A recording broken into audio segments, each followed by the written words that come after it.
ನಮಸ್ತೆ ವೀಕ್ಷಕರೇ, ಕಲಾ ಜ್ಞಾನಕ್ಕೆ ಸ್ವಾಗತ. ನಾನು ನಳಿನಾಡಿ, ಸಾಹಿತಿ, ಸಂಶೋಧಕಿ ಹಾಗೂ ಹವ್ಯಾಸಿ ಪತ್ರಕರ್ತೆ. ಜೀವನದ ಅನೇಕ ಪ್ರಶ್ನೆಗಳಿಗೆ ಎಲ್ಲ ಸಂದರ್ಭಗಳಲ್ಲೂ ಉತ್ತರ ಲಭಿಸೋದಿಲ್ಲ. ಹಾಗೂ ಜೀವನದಲ್ಲಿ ಕೆಲವೊಂದು ಪ್ರಶ್ನೆಗಳು ಉಂಟಾಗೋದೇ ನಮ್ಮ ಬದುಕಿನ ಒಂದು ಹೊಸ ತಿರುವಾಗಿ ಮಾರ್ಪಾಡಾಗಬಹುದು ಅನ್ನುವಂತಹ ಊಹೆ ಕೂಡ ನಮಗೆ ಇರೋದಿಲ್ಲ. ಜೀವನ ಅಂದರೆ ಏನು? ಜೀವನದಲ್ಲಿ ನಾವು ಸಂಪೂರ್ಣವಾಗಿ ನೆಮ್ಮದಿಯನ್ನು ಏಕೆ ಪಡೆಯೋಕ್ಕಾಗಲ್ಲ? ಇಂಥ ಪ್ರಶ್ನೆಗಳು ಸಾಮಾನ್ಯರಿಗೆ ಸಹಜ. ಆದರೆ ಆಧ್ಯಾತ್ಮಿಕವಾಗಿ ಒಂದಷ್ಟು ಸಾಧನೆ ಮಾಡುವಂಥ ಸಿದ್ಧಿ ಪುರುಷರಿಗೆ ಲೋಕ ಕಲ್ಯಾಣದ ಹೊರತು ಮತ್ತೇನೂ ಬೇಕಾಗಿರೋಲ್ಲ. ಹೀಗೆ ಒಂದು ಲೋಕ ಕಲ್ಯಾಣಕ್ಕಾಗಿ ನಡೆಯುವಂತಹ ವ್ಯಕ್ತಿಗಳು, ಅವರ ನಡೆ ನುಡಿ ಆಚಾರ ವಿಚಾರ ಅವರ ದಿಕ್ಕೇ ಬೇರೆ. ಅಂತಹ ಜೀವಿಗಳು, ಅಂತಹ ಮೇಧಾವಿಗಳು ಅನ್ಬೋದು. ಅವ್ರನ್ನ ನಾವು ಸಾಮಾನ್ಯರಿಗೆ ಹೋಲಿಸ್ಲಿಕ್ಕಾಗಲ್ಲ. ಅಂಥವ್ರ ಹತ್ರ ಹೋಗಿ ಬಂದರೆ ಸಾಕು, ನಮ್ಮ ಬದುಕಿನ ಎಲ್ಲ ಪ್ರಶ್ನೆಗಳಿಗೂ ಉತ್ತರ ತಂತಾನೇ ನಮ್ಮ ಮನಸ್ಸಿಗೆ ಬರೋಕ್ಕೆ ಶುರುವಾಗುತ್ತೆ. ನಾವು ಬಾಯಿ ಬಿಟ್ಟು ಹೇಳುವ ಅವಶ್ಯಕತೆ ಎಂದಿಗೂ ಇರೋಲ್ಲ.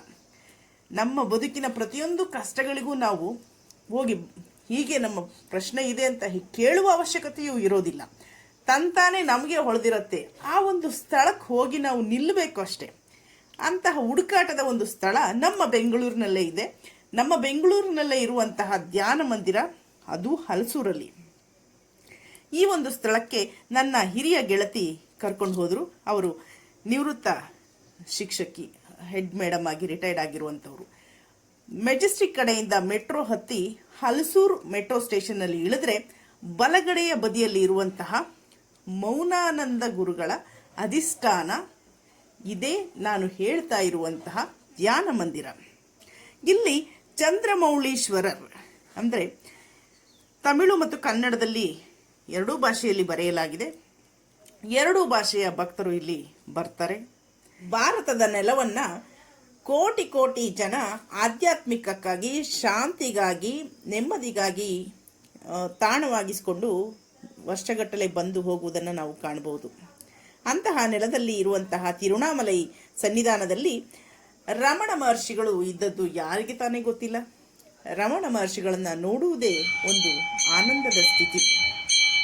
ಅಂತಹ ರಮಣ ಮಹರ್ಷಿಗಳನ್ನು ಗುರುವಾಗಿ ಪಡೆದಂತಹ ಮೌನಾನಂದ ಗುರುಗಳ ಸನ್ನಿಧಿ ನೀವು ಒಮ್ಮೆ ಬಂದು ನೋಡಬೇಕು. ದಕ್ಷಿಣ ಭಾರತದ ಹಿನ್ನೆಲೆಯನ್ನು ಗಮನಿಸ್ತಾ ಬಂದರೆ ಇಲ್ಲಿ ಸಿದ್ಧ ಪರಂಪರೆ ವಿಶಾಲವಾಗಿ ಹರಡಿರುವುದನ್ನು ಕಾಣಬಹುದಾಗಿದೆ.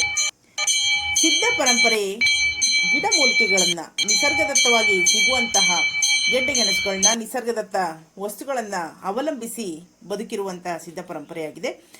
ಯಾವುದೇ ಒಂದು ಸ್ಥಳವನ್ನು ನೋಡಿ ನೀವು, ಈ ಮುಳ್ಳಯ್ಯನಗಿರಿ ಇವರೆಲ್ಲ ಸಿದ್ಧರೇ ಆಗಿದ್ದಾರೆ ಮೂಲತಃ. ಅಂತಹ ಸಿದ್ಧ ಪರಂಪರೆಯಲ್ಲಿ ಈ ಒಂದು ಸ್ಥಳವು ಬಂದಿರುವಂಥದ್ದು. ಇಲ್ಲಿ ಅನೇಕ ರೀತಿಯ ಪವಾಡಗಳನ್ನು ನಡೆಸಿರುವಂತಹ ಸಿದ್ಧರ ಒಂದಷ್ಟು ಭಾವಚಿತ್ರಗಳನ್ನ ನೀವು ಗಮನಿಸ್ತಾ ಇದ್ದೀರಿ. ಇದೇ ಸಿದ್ಧರ ಪರಂಪರೆಗೆ ಈ ಸ್ಥಳವೂ ಸಹ ಮೌನಾನಂದ ಗುರುಗಳ ಅಧಿಷ್ಠಾನವು ಸೇರುತ್ತೆ. ಇಲ್ಲಿ ದೇವಾಲಯದ ಒಳಗೆ ಇರುವಂತಹ ಕಂಬಗಳಲ್ಲಿ ಅನೇಕ ವಿಭಿನ್ನ ರೀತಿಯ ಚಿಹ್ನೆಗಳು, ಕುರುಹುಗಳನ್ನು ಮಾಡಲಾಗಿದೆ. ಅವುಗಳನ್ನು ಅರ್ಥ ಮಾಡಿಕೊಂಡ್ರೆ ಈ ಬದುಕಿನ ಅರ್ಥ ಸುಲಭವಾಗಿ ನಮಗೆಲ್ಲರಿಗೂ ಆಗುತ್ತೆ ಅನ್ನೋದನ್ನ ಅಲ್ಲಿ ಇದ್ದಂತಹ ಓರ್ವ ವ್ಯಕ್ತಿಗಳು ಹೇಳ್ತಾ ಇದ್ರು. ಹಾಗೆ ಇಲ್ಲಿ ಇರುವಂತಹ ಒಂದು ಅಧಿಷ್ಠಾನದಲ್ಲಿ ಶಿವ ಪಾರ್ವತಿಯರ ಮತ್ತು ಗಣಪತಿಯ ಸೋದರ ಸುಬ್ರಹ್ಮಣ್ಯನ ಸೇವೆ ಪೂಜೆ ನಡೆಯುತ್ತೆ. ಹಾಗೂ ಇಲ್ಲಿ ಶ್ರೀ ಉಣ್ಣಾಮಲೈ ಯೋಗಿನಿ ಅಧಿಷ್ಠಾನವನ್ನು ಸಹ ನಾವು ಕಾಣಬಹುದಾಗಿದೆ. ಎಲ್ಲ ಅಕ್ಕಪಕ್ಕದಲ್ಲಿ ಇರುವಂಥದ್ದು. ಭಾಳ ಹಳೆಯ ದೇವಸ್ಥಾನ ಇದು. ಈ ಎರಡು ಅಂದರೆ ಈಗ ನಾವು ಧ್ಯಾನಕ್ಕೆ ಕೂತ್ಕೊಳ್ಳುವಂಥ ಮಂದಿರದಲ್ಲಿ ಇರುವಂತಹ ಒಂದು ಅಧಿಷ್ಠಾನ ಇದು. ಇಲ್ಲಿ ನಾವು ಧ್ಯಾನಕ್ಕೆ ಕೂತ್ಕೊಳ್ತೇವೆ. ಈ ಒಂದು ಧ್ಯಾನಕ್ಕೆ ಕೂತ್ಕೊಳ್ಳುವಂತಹ ಒಂದು ವಿಶೇಷವಾದ ಸ್ಥಾನ ಇದು ಅಂತಲೇ ನಾವು ಹೇಳ್ಬೋದು. ಯಾಕಂದರೆ ಕೋಟಿ ಕೋಟಿ ಕಷ್ಟಗಳನ್ನು ಮನುಷ್ಯ ಜನ್ಮ ಹೊತ್ತುಕೊಂಡು ನಡೆಯಬೇಕಾದದ್ದು ಧರ್ಮ. ಯಾರಿಗೆ ಕಷ್ಟ ಇರಲಿಲ್ಲ? ರಾಮನಿಗಿರಲಿಲ್ವಾ? ಸೀತೆಗಿರಲಿಲ್ವಾ? ಪಾಂಡವರಿಗಿರಲಿಲ್ವಾ? ಯಾವುದೇ ಗ್ರಂಥವನ್ನು ನೀವು ಓದಿ ಅಲ್ಲಿ ಬರುವಂಥ ಎಲ್ಲ ವ್ಯಕ್ತಿಗಳಿಗೂ ಇದ್ದಂಥದ್ದು ಕಷ್ಟವೇ, ಸಾಮಾನ್ಯ. ಆದರೆ ನಾವು ವೈಯಕ್ತಿಕವಾಗಿ ಎದುರಿಸುವಾಗ ಅದು ನಮಗೆ ಬೆಟ್ಟದಷ್ಟು ಕಾಣುತ್ತೆ. ಆ ಕಷ್ಟಗಳನ್ನ ನಿವಾರಿಸಲು ನೀವು ದೇವರ ಸನ್ನಿಧಿಗೆ ಹೋಗಬೇಕಾಗುತ್ತೆ ಅಂತ ಅಂದ್ಕೊಳ್ತೀರಿ. ಆದರೆ ದೇವರನ್ನು ತಲುಪುವ ಮೊದಲು ನಮಗೆ ಗುರುವಿನ ಒಂದು ಊರುಗೋಲು ಬೇಕಾಗತ್ತೆ. ಅಂತಹ ಗುರುಮ ಸನ್ನಿಧಿ ಇದಾಗಿದೆ. ಇಲ್ಲಿ ಒಮ್ಮೆ ಬಂದು ಧ್ಯಾನ ಮಾಡಿದವ್ರಿಗೆ ಖಂಡಿತವಾಗಿಯೂ ಅವರು ಯಾರಿಗೆ ಕಷ್ಟವನ್ನು ಹೇಳದೇ ಇದ್ದರೂ ಅವರ ಮನಸ್ಸಿನೊಳಗೊಂದು ನೆಮ್ಮದಿಯ ಒಂದು ಸೆಲೆ ಹುಟ್ಟುತ್ತೆ ಅನ್ನುವುದಕ್ಕೆ ಅಲ್ಲಿ ಸಿಕ್ಕಂಥ ಅನೇಕ ಮಂದಿಯ ಮಾತು ಸಾಕ್ಷಿ. ಎಲ್ಲರೂ ಸಹ ನಮಗೆ ಪ್ರೀತಿ ಪಾತ್ರರೇ ಇರ್ಬೋದು ಅಥವಾ ನಮ್ಮನ್ನು ವಿರೋಧಿಸುವವರೇ ಇರ್ಬೋದು, ಆದರೆ ನೆಮ್ಮದಿ ಅನ್ನುವುದನ್ನು ಕೊಡಲಿಕ್ಕೆ ಅದು ಎಲ್ಲರಿಂದಲೂ ಸಾಧ್ಯ ಇಲ್ಲ. ಅದು ಕೊಡೋದಕ್ಕೆ ಸಾಧ್ಯ ಇರುವಂಥದ್ದು ಓರ್ವ ಪವಿತ್ರವಾದಂತಹ ಗುರುವಿನಿಂದ. ಅಂತಹ ಗುರು ಸನ್ನಿಧಿ ಇದಾಗಿದೆ. ನೊಂದವರು ಬೆಂದವರು ಜೀವನದಲ್ಲಿ ಎಲ್ಲವನ್ನ ಅಂದರೆ ಎಲ್ಲ ರೀತಿಯ ಹೋಪ್ಸ್ನ ಕಳ್ಕೊಂಡವರು ಇಲ್ಲಿ ಬಂದು ಮತ್ತೆ ಎಲ್ಲವನ್ನ ಪಡ್ಕೊಂಡು ಉತ್ಸಾಹ, ಚೈತನ್ಯ, ಹೊಸ ಬದುಕನ್ನು ಕಂಡುಕೊಂಡವರು ಇದ್ದಾರೆ. ಅಂತಹ ಒಂದು ಪವಿತ್ರವಾದ ದಿವ್ಯ ಸ್ಥಾನ ಇದಾಗಿದೆ. ವೀಕ್ಷಕರೇ, ನೀವೆಲ್ಲರೂ ಒಮ್ಮೆ ಈ ಸ್ಥಳಕ್ಕೆ ಬನ್ನಿ, ನಿಮ್ಮ ಜೀವನವನ್ನು ಹೊಸ ತಿರುವಿನೊಂದಿಗೆ ಶುರು ಮಾಡಿ. ಎಲ್ಲರಿಗೂ ಒಂದಲ್ಲ ಒಂದು ಅನುಭವವನ್ನು ಈ ಕ್ಷೇತ್ರ ಕೊಡುತ್ತೆ. ನಿಗೂಢ ಭಾರತದಲ್ಲೊಂದು ಹುಡುಕಾಟ, ಪೌಲ್ ಬ್ರಂಟನ್ ಅವರು ಬರೆದಿರುವಂಥ ಒಂದು ತುಂಬ ವಿಶೇಷವಾದ ಪುಸ್ತಕ.